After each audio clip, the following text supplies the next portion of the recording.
再来看宜兰三星乡的双河中卫区边仔景观护栏是真旧真后路，也毋过毛民众发现讲这个护栏拢是空心的，敢是偷工减料咧？县政府是强调讲，当初是为了节能减碳，才会采用这款真特别的工法，即卖会来改善。三星乡双河中卫区天上地准边的木造护栏已经严重破损，详细看内部设施所甲讲，民众质疑这护栏毋但破损，无要修理，佫技术偷工减料，根本无防浪防晒功能。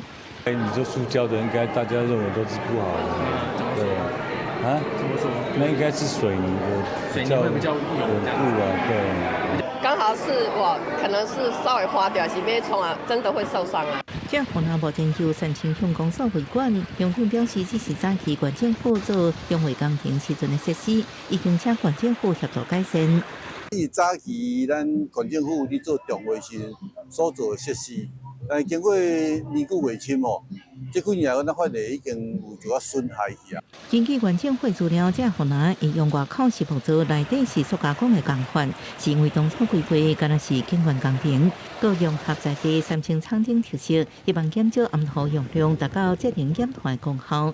不过确实无防浪功能，也害维护。之前大概有改善的一部分哦，今年会将后续大概1.2公里的部分哦，今年会完成所谓的改善哦，目前大概已经发包了。